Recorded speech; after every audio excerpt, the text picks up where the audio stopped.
Hola, profe. No me podía conectar a internet y estaba renegando. Último día, ¿eh? Después tienen un buen fin de semana. Sí, es Qué hermoso. lindo. Escuchen, antes que me olvide, total, mientras si queda alguno por conectarse, ya recibimos todos los emails, todos los currículum que mandaron en PDF, los tiene todo mi jefe, así los empieza a leer y a hacer una primera selección para después llamarlos, ¿sí? Así que recibí todos los correos en esa cuenta, así que bueno, gracias a todos los que mandaron, ¿sí? Quédense tranquilos que está todo encaminado. Así no me Vaya. olvido. Hola, Gino. Claro, bueno, ahora lo tiene mi jefe, digamos, y los irá leyendo, irá evaluando y irá determinando él también si van a ser uno o dos en Junino, uno o dos en Pergamino. Bueno, ahora está todo en manos de él. Yo después cada semana que nos vemos les voy contando. ¿Está bien? Eso por un lado, así ya me quedo tranquilo que les avisé. Bueno, ¿cómo vienen con la práctica? ¿Vienen bien? Sí, venimos, va, por Bien, mí no venimos bien. venimos. Complicado lo de stream. Y sí, ¿qué más los complica? A ver, con el Eso, manejo. ¿Cómo? lo de stream, o sea, busqué definiciones, todo, pero las operaciones son medias. No sé cuáles hay, nada de eso. Claro, sí, bueno, hay que practicarlo, como hay que practicar colecciones, como hay que trabajar con patrones y ese tipo de cosas. Piensen que estamos en el último mes, antes de arrancar con toda la secuencia de parciales. Obviamente, hay temas que no van a entrar en el parcial, pero sí hay que manejarlos, digamos, no porque no entren en el parcial, pero sí van a tener en cuenta en el final, ¿sí? Así que bueno, ese tipo de cosas lo tenemos que ir manejando. Tienen que sacarle el máximo jugo, que es algo que me contaba por ahí Federico el otro día cuando charlábamos, al IDE, ¿sí? Al IntelliJ, para que los ayude a estar organizados, a lograr escribir las clases de manera rápida y solamente perder tiempo en algunas cosas puntuales, ¿sí? Bueno, la idea de hoy es, entre hoy y la clase que viene, muy lentamente, meternos en este tema teórico y un poco aburrido, que es hacer un repaso por los patrones de diseño que hay y que no vimos, ¿sí? Acuérdense que en el primer cuatrimestre vimos 5 patrones, y son los que estamos probando o vamos a trabajar implementando, ¿sí? Ese grupito de patrones son los más comunes. Después viene un segundo grupo de patrones que no es tan habitual verlo, que son algunos de los que vamos a ir contando hoy. Lo único que necesitamos es simplemente que los tengan en su mente, que sepan que existen para, en caso de que en algún momento los necesiten, poder consultar la documentación y poder utilizarla, ¿sí? Ustedes piensen que, para empezar, los patrones más utilizados, como el stay, el composite, el que sea, si uno se olvida o no se acuerda cómo se utilizan, cuando uno está trabajando en la realidad, vas constantemente buscando y trabajando con el Google, ¿sí? Que es el libro que nosotros teníamos hace 20 años. Y con estos patrones pasa lo mismo. Simplemente es contarles, mirar un poquito el diagrama, algunos son bastante raros de implementar o de llevar a la práctica, pero sí que por lo menos conozcan de qué sirven o de qué se tratan estos patrones. Siempre piensen que este tema también es muy común que te lo tomen en alguna evaluación o alguna entrevista cuando ustedes quieren entrar en alguna empresa de desarrollo, de las de capital o de las más importantes, es muy probable que te pregunten, ¿conoces patrones? O que te den algún ejercicio con patrones para implementar y ese tipo de cosas. Por lo tanto, de ahí la necesidad o la importancia de estar en tema, ¿sí? Digamos, y actualizados, ¿sí? Por eso, antes de meternos en el primero, yo siempre digo, tenemos la suerte de que los dos docentes de práctica, junto con Seba, que está en la consulta, están los tres trabajando en el tema y están muy actualizados, ¿sí? Más que nada Federico y Nelson. Entonces, siempre ustedes, y aprovechando las clases presenciales que tienen, traten de compartir con ellos experiencias, dudas, o que les cuenten cómo está el mercado laboral, que realmente es importante para ustedes, ¿sí? Tengan en cuenta que con la pandemia hay mucho trabajo para los informáticos. Obviamente que les diría que es requisito casi obligatorio para poder progresar en cualquier trabajo tener el título, ¿sí?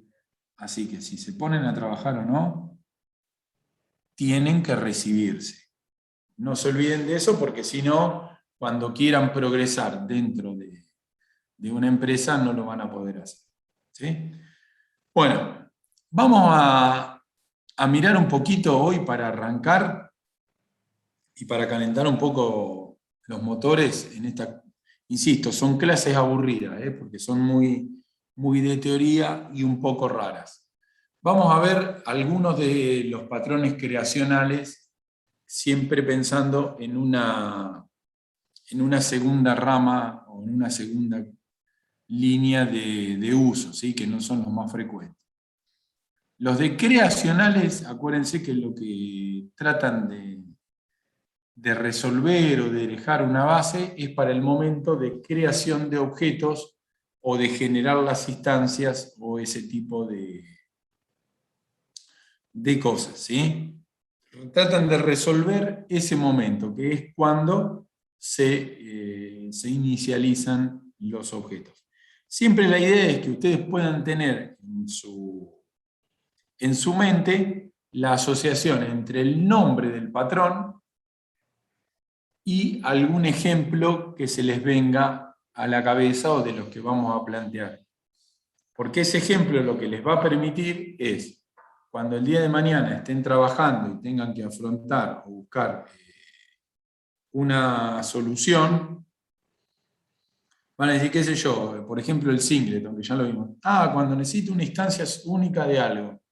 Listo, algo que te plantee el mismo problema, ya sabes que hay un patrón donde por lo menos sacar alguna idea para inspirar tu solución, ¿sí? Para poder generar algo. Fíjense, cuando yo tomo un patrón que no conozco, lo primero que ustedes tienen que tratar de empezar a deducir o a mirar es lo que le llamamos la intención, ¿sí? Que es, ¿para qué fue creado este patrón? Si yo miro fíjense, y cualquier patrón, hay una interesante relación entre el nombre, que está en inglés, ¿sí? Abstract Factory, y fíjense lo que dice la intención. El objetivo o lo que intenta es crear un grupo de objetos, pero sin clases concretas, ¿sí? Lo que estaría tratando de hacer es generar una familia de objetos abstractos. Por eso les digo, siempre cuando se les presenta un patrón que obviamente no conocen o no se van a acordar cómo era, arrancar tratando de pensar en el nombre, ¿sí? Y después de ahí, obviamente, hay que ir a leer la documentación. Esto trata de generar una familia de clases abstractas. Insisto, traten de ponerle un poco de imaginación a este tema teórico y aburrido que nos va a llevar 2 clases, ¿sí? La clase de hoy y la clase de la semana que viene, viendo algunos, no todos. Si yo paso al UML, ¿sí? Lo que estamos tratando de definir, igual ahora lo vamos a cerrar con el ejemplo, ¿sí? Fíjense, del lado izquierdo, ¿sí? Me plantea una herencia, digamos, donde tengo una fábrica abstracta y una fábrica concreta. Siempre acuérdense que la metodología en los patrones es una clase abstracta y una clase concreta que es la que resuelve el problema. ¿Y qué tratan de hacer estas clases concretas? Generar productos, se les llama, ¿sí? Generar clases que sean bastante estándares y bastante basadas en este producto. Si yo se lo digo así, ustedes dicen, ¿qué porquería estás hablando? ¿Sí? Ahora, si yo voy a mirar el ejemplo, y por ejemplo nos quedamos con el primero, esta fábrica de productos abstractos relacionados, por ejemplo, es todo el paquete que se le llama JDBC, que es todo lo que resuelve cómo conectarse e interactuar con una base de datos. ¿Sí? Otro paquete de clases abstractas que van a usar siempre es cuando dentro de 2 semanas veamos interfaz gráfica, toda la tecnología Swing, que es una familia de componentes que trabajan en conjunto para generar una ventana, ¿sí? Que sería la ventana en sí, el botón, el scroll, el combo, todo lo que le puedo poner adentro. A eso es a lo que se le llama una familia de componentes. ¿Por qué abstractos? Porque tienen una base abstracta, que es la que define los métodos que van a implementar, y después está, siempre como veíamos acá en el diagrama, después de lo abstracto está lo concreto, que vendría a ser, por ejemplo, en este caso que ustedes puede resultar más familiar, serían los componentes en sí, como el botón, la ventana. ¿Y por qué todos dependen de una clase abstracta? Porque todos van a implementar los mismos métodos. Cualquier componente que yo uso, de estos que están ahí resaltados, todos van a tener el clic, el long click, el doble clic, el desplazar, el arrastrar, ¿sí? La tecla de atajo, qué pasa si presiono el enter, o sea, toda esa serie de métodos que hay dentro de cada componente se definen en la fábrica abstracta y son heredadas por todos los componentes. Insisto, son todos temas y definiciones súper teóricas y hay que ponerle un poquito de imaginación, porque ¿esto se puede implementar? Por supuesto, está implementado en la realidad este patrón. Ahora, habría que pasarse un buen par de horas leyendo la documentación y viendo cómo bajar esto a código, ¿sí? Pero ese no va a ser problema de este año. El año que viene sí, cuando vean PO, van a implementar unos cuantos de estos patrones que son más raros. Bueno. Si alguien quiere preguntar algo, va preguntando. Si no, yo voy charlando y les voy contando. El builder, que en inglés se referiría, yo me puedo imaginar, a un constructor de algo, ¿sí? Fíjense lo que hace. Es como que separa la construcción del objeto de la representación. Sería del aspecto visual, ¿sí? Para tratar de generar esa división. ¿Cómo lo trabaja? Fíjense que si yo miro el UML, me propone del lado izquierdo de la pantalla una clase con un método que es el que dispara la construcción, que tiene adentro una colección de esos objetos que se encargan de construir cada parte del objeto compuesto, ¿sí? Fíjense que yo tendría que ir desde el director recorriendo la colección de constructores, donde cada constructor hace una parte específica para de esa forma ir logrando mi producto.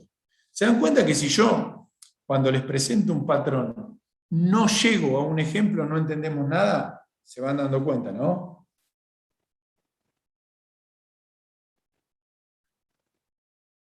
¿O se fueron todos? No, tenés razón. Fíjense que yo a propósito dejé el último ejemplo en estos casos, pero fíjense que si yo te muestro el diagrama o te cuento, no entendemos nada. Pero no hay que desesperar, ¿eh? Por eso yo les decía que lo que hay que tratar de lograr es asociar el nombre con un ejemplo. ¿Cuál es el ejemplo del builder? Uy, esperen que sí, esperen que lo pasen. Fíjense, el builder, un ejemplo, es un paquete turístico o la construcción de vehículos. ¿Por qué? Porque para construir ese producto, como el diagrama lo decía, tengo que tener una colección de productos más chiquititos que lo van componiendo. Sí, fíjense en el caso del paquete turístico. Se termina componiendo de un destino, un traslado, un hospedaje, un restaurante para comer, una excursión, y así todos los ítems que conformen ese paquete turístico, ¿sí? Y en el del vehículo es mucho más fácil porque yo tendría, para tener un vehículo, tengo que tener distintos constructores, ¿sí? Uno que construya el motor, otro el chasis y así cada parte del auto, ¿sí? A mí me gusta más el ejemplo de paquete turístico porque yo voy llamando al constructor del destino, al constructor de en qué me voy a trasladar, al constructor del hospedaje, de las excursiones, de los restaurantes, y así voy formando ese todo que es mi paquete turístico, ¿sí? Es medio raro cuando ustedes tengan soluciones así, lo que me está proponiendo perdón que estoy pasando mal. Lo que me está proponiendo el builder es resolverlo en una clase director, que yo después le pongo el nombre que quiero, que tiene adentro una colección de constructores, ¿sí? Y a medida, cuando hablo de constructores, son objetos que cada uno se encarga de construir su parte, ¿sí? Y así lo va trabajando. Fíjense que son muy teóricos y muy aburridos, ¿sí? Pero hay que tener una idea. Miren qué quilombo de nombre. Hasta ahora vimos el Abstract Factory. Después vimos el Builder. ¿Y para qué se les ocurre crear uno que se llama Factory Method? ¿Y qué es lo que agrega? Delega la creación a las subclases. ¿Qué es lo que va a permitir este patrón? Resolver este problema. Cuando yo quiero delegar, basado en un objeto único, la creación de distintos tipos de objetos. Y entonces, en lugar de crearlo, no lo hago en la clase padre, la creación del objeto, sino que lo hago en las clases hijas. Esperen que acá lo mismo. Si yo veo el UML, no puedo sacar mucho, no tengo mucho para analizar, ¿sí? Porque digo, ¿qué me está proponiendo este UML? Simplemente una clase padre y una clase hija, pero cuando veamos el ejemplo, más o menos se van a dar cuenta. Fíjense, por ejemplo, el caso de un traductor, donde yo tendría una jerarquía donde tengo el traductor, pero no quiero definir ahí el idioma que traduce, ¿sí? Entonces, ¿qué hago? Delego en las clases hijas la creación concreta, o sea, ¿qué es lo que hago? Una clase padre traductor, una clase hija que sea traductor de inglés, traductor de español, traductor de portugués, y así delego esa creación en los objetos hijos. Es algo que hacemos habitualmente, seguramente hasta lo han usado en algún ejercicio de lo que ustedes hacen, pero nunca pensaron o nunca se dieron cuenta que están aplicando un patrón. Por eso les digo, fíjense que es un tema muy de definiciones de entornos teóricos que son difíciles de trasladar al código puntual. ¿Sí? Por eso siempre cuando contamos este tipo de patrones y que hay más cantidad y ese tipo de cosas, les decimos, quédense con el nombre y el ejemplo. El nombre y el ejemplo. Y no mucho más, ni siquiera yo les diría que es necesario tener un conocimiento de cómo es el UML, dado que no van a llegar a una implementación ni nada. Por ahora y por este año solamente queremos que se queden con estos nombres dando vuelta en la cabeza, y si algún día lo escuchan, voy a Google y pongo patrón de objetos con tal nombre y ahí me voy a poder orientar un poquito. El que sigue ahora, fíjense que el nombre es prototype y básicamente este patrón resuelve el tema de clonado de objetos. ¿Qué quiere decir clonado? Como dice ahí abajo, cuando tengo instancias y las clono para tener algo exactamente con el mismo valor, el mismo orden, con la misma jerarquía. ¿Y para qué realizo ese clonado? Para con ese objeto similar poder hacer alguna operación y después destruirlo. ¿Sí?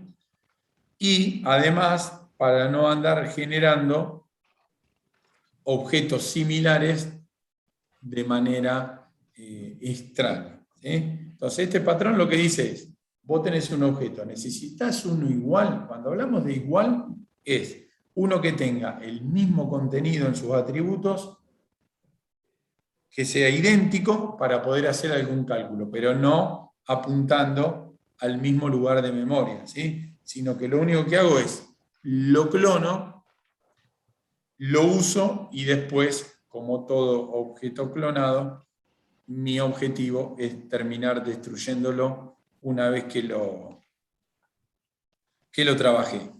Lo único que implementa este patrón, que lo van a ver en montones de cosas de lo que ustedes hagan, lo único que propone es que todos los objetos tengan un método clon.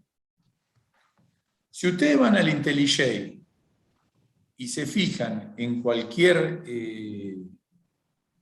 objeto que ustedes pueden empezar a crear, pueden redefinir el método clon, porque el método clon está en la clase Object, ¿sí? O sea que podrían implementar este patrón, porque lo único que hay que hacer es redefinir ese método. Fíjense que acá el diagrama, lo único que me propone es, en la clase padre, tener un método clon que se va heredando para realizar, como dice ahí abajo, la copia. Sí. Creí que alguien iba a preguntar algo. Es tan feo el tema que no da ni para preguntar, ¿eh? Perdón, me sonó la nariz y tenía el micrófono prendido. Mala mía. ¿Cómo? Me hice sonar la nariz y tenía el micrófono prendido. No, está bien. No, les decía que el prototype, con estas imágenes graciosas de los Simpsons o de los Minions, digamos, lo que intenta, acuérdense, es generar esas copias, pero que son temporales, ¿sí? Tienen que ser destruidas para no consumir una gran cantidad de información. Es súper común cuando tengo un objeto que no lo quiero tocar, genero una copia, qué sé yo, lo ordeno, lo desordeno, le agrego, hago lo que quiera para hacer algún cálculo puntual. Cuando termino de utilizarlo, lo destruyo, libero la memoria y el objeto original me queda intacto, ¿sí? Más que nada, ese es el objetivo. Bueno, el singleton lo vimos en el cuatrimestre pasado. Bueno, me quedó corrida ahí la diapositiva.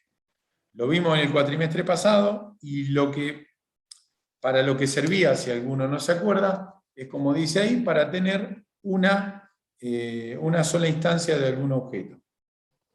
Para algo de eso. ¿Cuándo me sirve el singleton? Y cuando quiero tener, por ejemplo, una única conexión a la base de datos y que todos la consuman. Cuando quiero tener una sola impresora y tengo una cola de impresión, entonces todos mandan a la misma. Cada vez que ustedes tienen un solo elemento al cual muchos tienen que acceder, para asegurarse que no se generen más copias de ese elemento, se utiliza este patrón singleton. ¿Alguien se acuerda de este patrón, cómo se implementaba? ¿Cómo era la explicación? Ya que lo vimos, digo, si alguno se acuerda.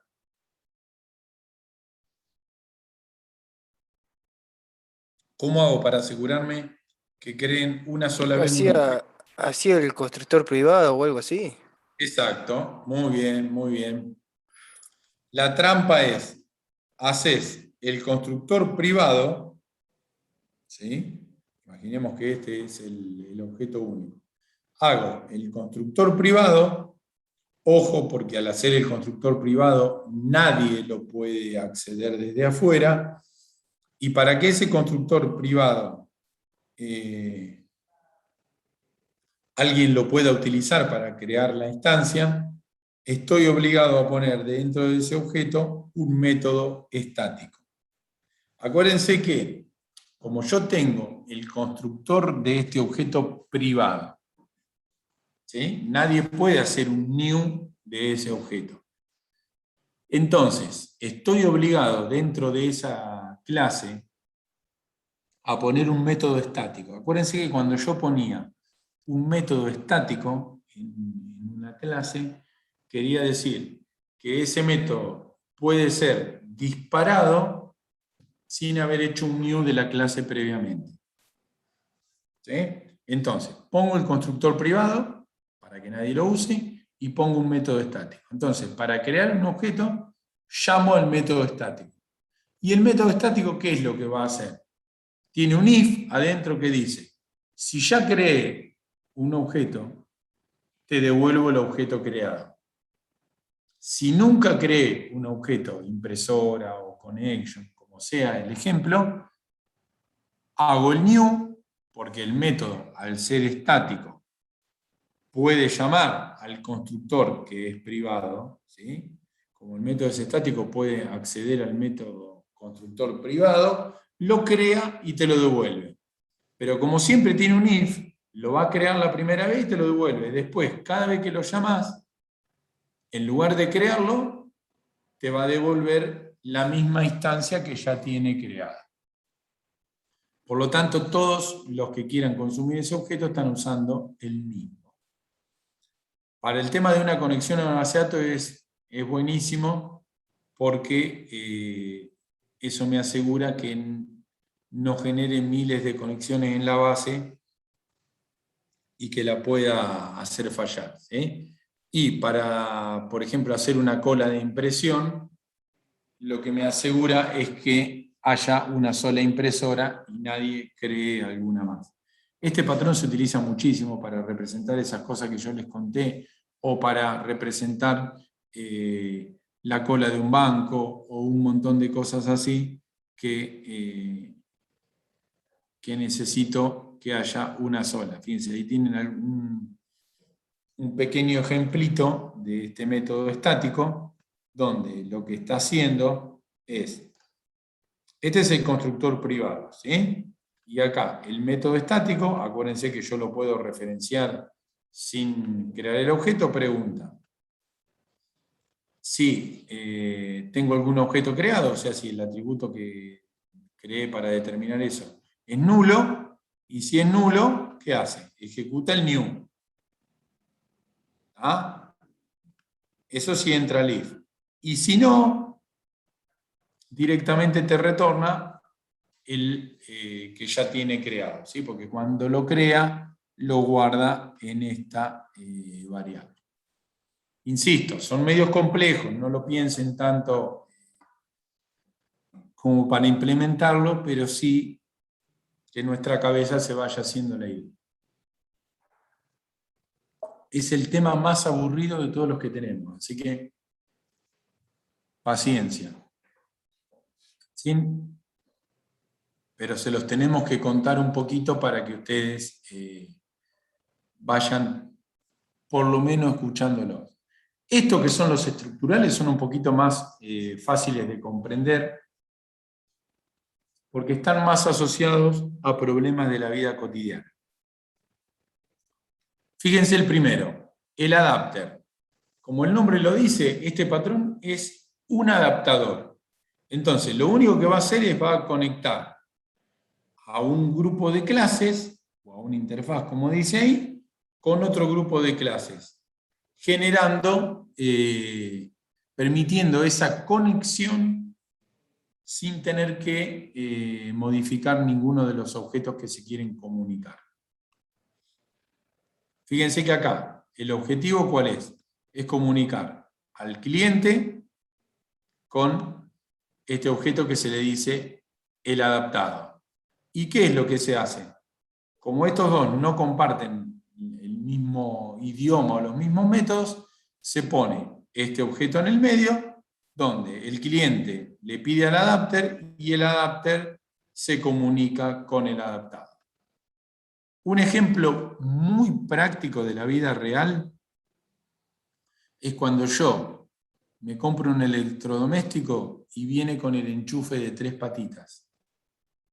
Lo voy a enchufar en la cocina en mi casa y tengo un enchufe de los viejos con 2 agujeritos. ¿Sí? ¿Qué es lo que ponen ustedes en el medio? Un adaptador. ¿Sí? Sí. Sí, sí. Bien, ¿cuál hubiera sido otra solución? Agarrar al electrodoméstico que compré, le corto el enchufe de 3 patitas y le pongo uno de 2. Pero ¿qué pasa si yo hago eso? Me anda para la cocina, ahora me llevo el electrodoméstico a otro lugar de la casa donde no tengo el enchufe viejo y no me vuelve a andar. Sí, yo para que tomen, digo, lo que propone este patrón es cuando vos quieras conectar al electrodoméstico con el enchufe, ni cambies el enchufe, ni cortes el cable del electrodoméstico. Poné algo en el medio que te permita no alterar ninguno de los dos objetos. ¿Sí? Piénsenlo a nivel programación, que ese efecto es súper importante para no modificar ninguno de los dos objetos, o sea, ni el cliente ni el adaptado. ¿Y por qué no los quiero modificar? Porque yo no sé si esa modificación que yo realizo impacta en algún otro lado, porque estos objetos son utilizados para otros problemas. ¿Se entiende? Entonces, lo que te sugiere el patrón es, che, no modifique ninguno de los dos, pone este adaptador en el medio. Por ejemplo, el ejemplo del login que tienen acá es genial, ¿sí? Yo tengo el login, por ejemplo, el que usan ustedes de la universidad, y ustedes no saben, una vez que ponen usuario y contraseña, si yo lo tengo guardado en una base de datos, si lo tengo guardado en Google, si me estoy guardándolo con Facebook, si en algún momento nosotros le cambiamos el login y en lugar de que las cuentas UNOVA estén guardadas en nuestra base, que estén en Google, ustedes no se van a dar cuenta porque siempre van a estar poniendo usuario y contraseña. ¿Sí? Eso es lo que busca el adaptador. No modifiquen nada, pone algo en el medio que permita esa comunicación. Siempre acuérdense de, como yo les decía, guiarse por el nombre. Este patrón, que se llama bridge, puente, obviamente, ¿cuál es el objetivo? Conectar o hacer o permitir una comunicación entre dos partes, ¿sí? Pero no poniendo una adaptación, sino que fíjense cómo lo plantea acá. Generando clases abstractas o concretas que permitan esa implementación. Fíjense acá. Tengo que conectar el cliente, que es el que está arriba a la izquierda, quedó medio clarito, con el implementador, que es el que está de la derecha. Genero en el medio esta especie de abstracción Por lo tanto, el cliente se comunica con esta clase intermedia y de ahí voy al producto final. Un ejemplo, lo que pasa es que ustedes a veces no lo han visto todavía, concreto de esto es todo el tema de conexión a la base de datos, ¿sí? Donde yo puedo ejecutar queries, poner consultas y ese tipo de cosas. Entonces hay un patrón bridge que va haciendo ese traslado, ¿sí? Desde cuando yo mando esto en la aplicación hasta que lo recibe la base de datos. Por eso se dice que es un puente, porque permite generar ese traslado. Este es medio raro. Bueno, el composite ya lo vimos. ¿Se acuerdan que era para cualquier ejemplo donde yo tenga objetos simples y objetos compuestos? Este se lo acuerdan, me imagino. Sí, el del ejemplo del alfajor. Exacto. Cualquier ejemplo que sea un individual y un compuesto es el composite. Este y el state están repletos de casos de uso reales, ¿sí? Acuérdense que el objeto compuesto, como lo están viendo acá, en el diagrama tiene que tener una colección adentro de objetos compuestos o simples, y así se va generando una especie de recursividad, como si yo tuviera una caja y adentro tengo caja o cosas sueltas y así cajas adentro de cajas, ¿sí? Lo único que tienen que tener en cuenta... Sí. Es el de carpeta de archivos, perdóname que te... Claro, exacto. Por eso les digo, el composite, que es el que usamos en la práctica, cualquier ejemplo que tengas, algo individual y algo compuesto, es este. Es más, podría ser un alumno y una clase, que adentro tiene alumnos, ¿sí? Digo, un alumno y una carrera, millones de ejemplos donde tengo algo individual y algo compuesto por esos objetos individuales. La única trampa que tiene este patrón, ustedes se tienen que acordar siempre que el valor final de lo que yo quiero averiguar siempre está en el objeto simple. O sea, si yo tenía un alfajor y una caja de alfajores y quiero averiguar cuánto pesa, el peso lo tiene el alfajor. Si quiero saber el precio de un alfajor y de una caja de alfajores, el precio lo tiene el alfajor. Siempre el valor o lo que yo quiero averiguar siempre está en la clase del producto concreto, nunca en el compuesto. ¿Está bien? Y una derivación muy compleja de implementar por ahora, el año que viene les va a tocar, es un patrón composite donde haya muchos elementos sueltos. O sea, muchos elementos hoja como el que yo marqué. Imagínense que ustedes tienen, en lugar del alfajor y la caja de alfajores, que tengan golosinas y una caja de golosinas, donde los objetos individuales pueden ser o un chupetín, o un alfajor, o un chicle. Y pueden tener la caja, que adentro puede tener cualquiera de los tres, o la cantidad que quieran de los tres, ¿sí? Entonces, sería el mismo diagrama UML que estamos viendo en este momento, nada más que habría más objetos hoja para el lado izquierdo. Eso es muy común, ¿sí? Y ahí se genera un debate importante sobre cómo darnos cuenta que estamos en ese caso, pero siempre que hablemos de un conjunto de objetos individuales y de algún conjunto de objetos que tienen un grupo de esos individuales, es el composite. En la práctica lo van a tener que hacer, ¿eh? Así que no se van a salvar de este patrón. Bien, y un patrón que es muy parecido al composite, con alguna variante, es el decorator. Fíjense que vamos directamente, porque el decorator lo que resuelve es qué pasa si tenés una jerarquía de componentes o de objetos compuestos. Fíjense en el dibujo. Si yo me quedo con este pedacito nada más, es un composite. ¿Sí? Tengo componentes y tengo un objeto compuesto del lado derecho, con esa flecha que siempre sube al objeto de arriba, y acuérdense que genera esa constante recursividad. Ahora, ¿qué pasa si yo, esa famosa caja de alfajores, yo digo, y puedo tener una caja de 6, una caja de 12, y así distintas variantes? ¿Qué tengo que hacer? Tengo que agarrar el objeto compuesto y generarle clases hijas, ¿sí? O clases concretas.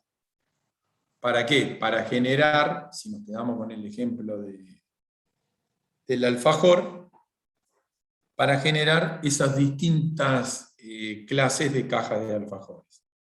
Este patrón es muy interesante, muy complejo de implementar, muy complejo porque lleva muchas líneas de código, porque fíjense que acá estoy teniendo una recursividad acá arriba, ¿sí? Digamos, en esa parte yo estoy teniendo una situación de recursividad, pero aparte la recursividad puede ser, cuando es el objeto compuesto, de distintas clases de composición. Entonces, la pregunta con las cajas de alfajores sería, ¿y cómo hago para llenar la caja de 6 alfajores o de 12? Y bueno, ahí lleva un montón de líneas de código para implementarlo. Pero es muy interesante resolverlo con el patrón. Siempre el patrón para ustedes tiene que ser un aliado, ¿sí? O sea, tengo un problema con objetos compuestos. A ver, vamos a mirar el patrón. ¿Me sirve? ¿Me ayuda? Lo utilizo. Ahora, lo miro y digo, y la verdad que no me doy cuenta cómo usarlo o me complica. Puedo buscar una solución a mi problema sin utilizar el patrón. Lo que pasa es que acuérdense que los patrones tratan de unificar la forma de programar en materia general, digamos, de todos los programadores que hay dando vuelta en todo el mundo, ¿sí? Por eso que cuando uno dice, y para un problema compuesto utilizo el patrón composite, ya si mi código y mi diagrama lo agarra una persona que abre otro idioma, que vive en otro país, pero ve y dice, acá usó un composite porque está aclarado, ya le da una idea de que estoy hablando de objetos compuestos y de cómo más o menos lo resolví, ¿sí? Pero siempre piensen eso, el patrón me sugiere, me guía, me ayuda. No estoy obligado a usar patrones, ¿sí? Es importante aclararlo porque no genera una sensación de obligación, ¿sí? Sino que es de ayuda. Bueno. Sí, es conveniente, ¿no? ¿Cómo? Es conveniente usarlo. A ver, espera que vamos a sacar este para que no se distraigan. A ver, ¿cómo te lo podría decir? Sí, es conveniente usarlo, pero mira, si vos programás, por ejemplo, querés hacer un sistema para venderle a alguien, un sistema chico, cuando es una relación particular, capaz que no es tan necesario que lo utilices, ¿sí? Pero cuando uno está trabajando en una organización como empresas o ese tipo de cosas, te diría casi que la misma empresa te obliga a ir usándolos, porque a la empresa también le asegura que tu código tenga cierta calidad y que si vos el día de mañana te vas de la empresa y dejás ese código para que lo siga otro, o lo entienda, o lo que pase, si el código está desarrollado cumpliendo todas las buenas prácticas y además tiene patrones y están documentados, le va a permitir a esa persona que venga a continuar tu trabajo comprenderlo de manera más rápida. ¿Sí? Así que te diría que en el trabajo real, en las empresas, sí, es recomendable / obligación utilizarlo. Así que, pero obviamente lleva horas de entender estos patrones en la implementación. Por eso que yo les digo que no hay que volverse loco por ahora, solamente hay que tener la idea en la cabeza, porque además cuando uno está trabajando en alguna empresa, seguramente siempre hay gente que viene trabajando de antes, entonces te guía, te explica, te ayuda cómo trabaja la empresa, digo, y te va llevando a que vos los trabajes casi sin darte cuenta, ¿sí? Pero bueno, fíjense que los ejemplos el ejemplo del decorador, siempre el típico, el más famoso, es la ventana de Windows o de Linux, pero la ventanita gráfica, donde decimos que a una ventana se le agregan las decoraciones, ¿sí? Donde yo tengo, fíjense, el objeto ventana es el compuesto, ¿sí? Porque ¿qué se compone? De cosas que hay adentro de la ventana. Pero a su vez hay distintos tipos de ventanas, como dice ahí. Una ventanita con scroll, otra con barra, otra sin barra, y así va cambiando. El ejemplo del café también es interesante. El año pasado, no, el anterior, creo que en Po, que es la de tercero, usaron este patrón con el ejemplo del café. Es muy interesante cómo al café le vas agregando elementos. Pero bueno, por ahora no desesperemos. Y el ¿En qué lo usaron? ¿Cómo? ¿En qué lo usaron? Para implementar, ustedes el año que viene, en tercero, que aprenden, que es la materia de SPO, Programación Orientada a Objetos, van a implementar algunos patrones de esto, uno más, depende del que se elija, y van a hacer ya una página web con conexión a base de datos, o sea, ya el nivel de programación vuelve a incrementarse y ya van a trabajar con páginas web. ¿Me entendés? Fíjense cómo cuatrimestre a cuatrimestre les vamos agregando más cosas y van teniendo cada vez más complejidad en el desarrollo. Obviamente van logrando cada vez un producto mejor, porque el año que viene, cuando terminen, se llevan un sitio web con base de datos terminado. Cosa que si alguien los quiere contratar para poder hacer algún sistema web, ya están en condiciones de hacerlo. El facade, que es el último que vamos a ver hoy, es re simple. Facade es fachada, ¿sí? Es como cuando yo paso por afuera de una casa y solamente veo el aspecto exterior, sin saber todo lo que hay adentro, ¿tá? Entonces, el facade lo que te propone es, cuando vos tenés algo muy complejo o muy grande y tenés que interactuar con alguien externo. Entonces, ¿qué es lo que haces? Ponés una clase que se llama facade que genera un punto de contacto único con el exterior. Fíjense cuando vean el diagramita. Imagínense que el sistema de ustedes es todo esto. Millones de funcionalidades ahí adentro. Un sistema de la universidad, si quieren.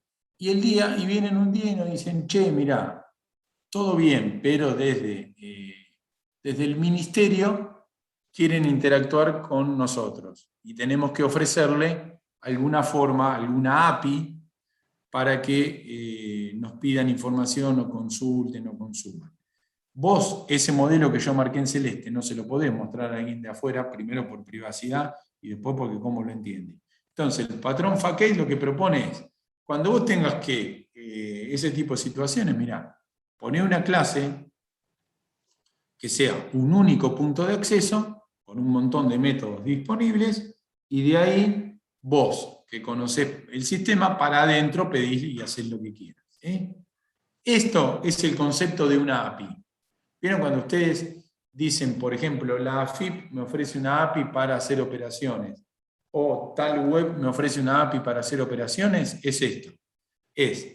Yo accedo a esa clase única que tiene un montón de métodos y le pido cosas.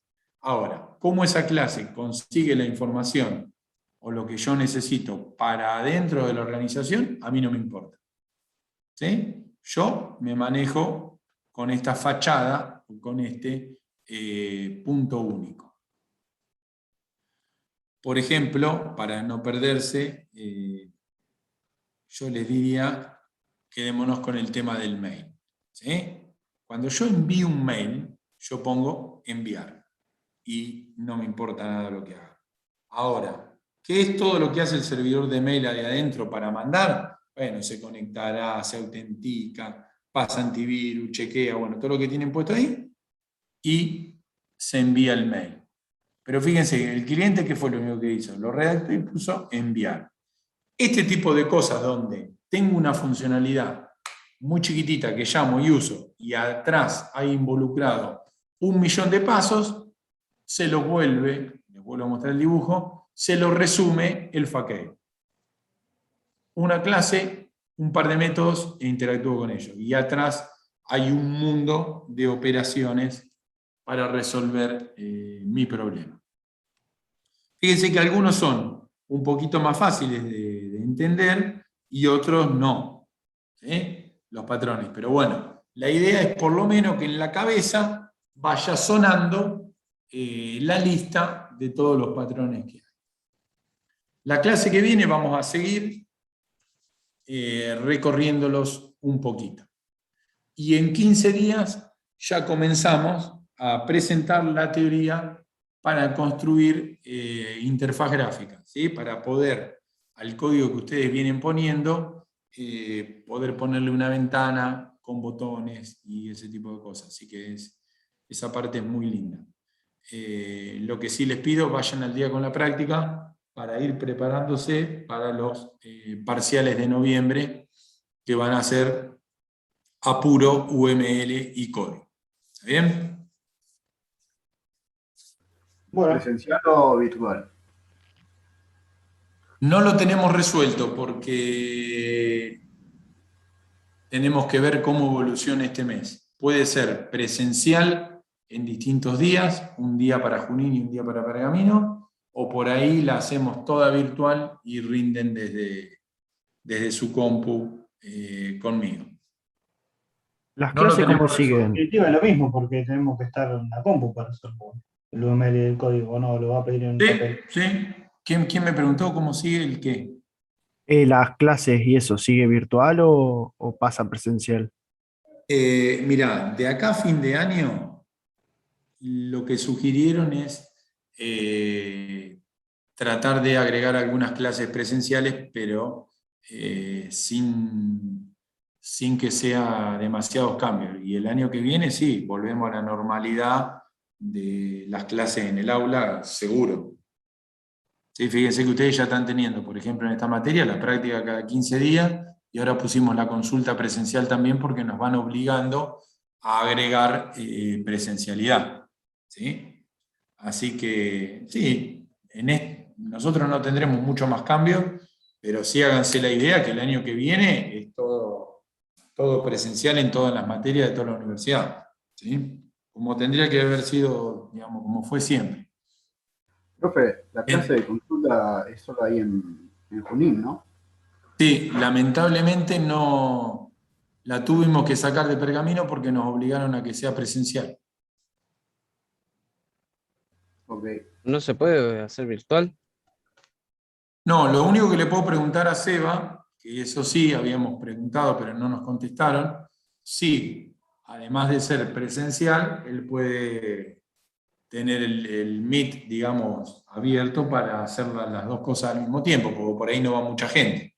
¿Sí? Así que la idea es abrir, mientras él está sentado acá en Junín en el aula, que tenga el Meet abierto para el que se quiera conectar desde afuera y preguntar. ¿Sí?